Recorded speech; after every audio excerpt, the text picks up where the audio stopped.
I always joke that the sponsor promo reel is the most watched film of the festival, right? So this year, knowing that there was going to be an in-person component to the festival, I just wanted to go all out, you know? I really wanted to celebrate like the art of filmmaking by incorporating the sponsors in kind of a narrative way. There's a sci-fi, twist to the whole thing about this woman going back through time to go to the JDIFF 2021 to recover the films because in her future, films aren't a thing anymore. This is the best thing I've ever tasted! I know, right? There's something super freeing about the trailer format. Yes, there's a story, but we can also just have a little fun too. There's a lot of things that I've always wanted to do but couldn't, but with the trailer, we can hop from one thing to the next, and it's okay if it doesn't make total sense. Like the Camaro burning out at Rundy. Building a time machine has always kind of been on my bucket list. To just like have my characters just like running down the street crazy on a Sunday morning, and having complete control of traffic.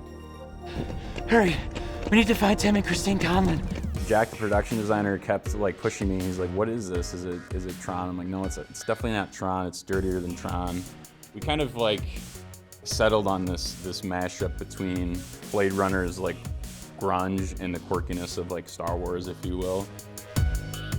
A lot of that happened after we chose our location, which was Driftless. Here in Dubuque is an event center that's gorgeous, and it's got this big, white ivory room, and then this cool, like, dimly lit bar.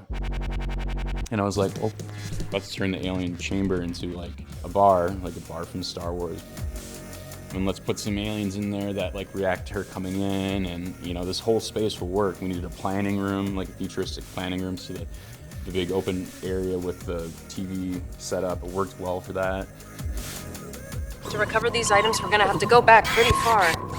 This was a big production compared to most things, and a lot of people that were on this set, actors included, were all like, yeah, like we haven't been a part of something like this in quite some time. So it felt great to work with actors again and work with a full crew and work with a reasonable budget and see all these things come to life over the course of 4 days. The villain came together. Jack, the production designer, had a bunch of different costumes, and I really like these black goggles, and the samurai sword happened literally like 30 minutes before the scene. He wasn't supposed to have a samurai sword, but it makes that character, like, who is this weirdo? Why is he chasing this woman through time and space? We spoil his death in the trailer in the vein of a modern trailer telling an audience everything they're about to see, right? Which is kind of hilarious. Can I vanquish his jacket? The movie theater montage turned out better than I ever thought. Jackson, the DP, had the idea to have the camera move or camera setup reflect the genre that they were experiencing. So, like the horror, it's like a slow push in. The drama where they're crying is super close and emotional. It was just kind of sending home that the festival's happening and we're gonna be able to, share movies with an audience again. And that felt great. It felt like almost like a symbolic gesture. It's been great to tackle these JDIFF spots over the years. Every time it's a creative challenge, and every time we've done it, I learned something new. It's also been a joy, like, learning so much through doing all of these.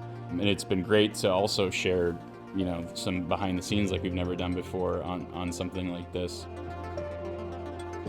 It's amazing that we have such a quality festival here in Dubuque, Iowa, of all places. This is the 10th year, hopefully. We're still enjoying it 20, 30, 40 years from now, so.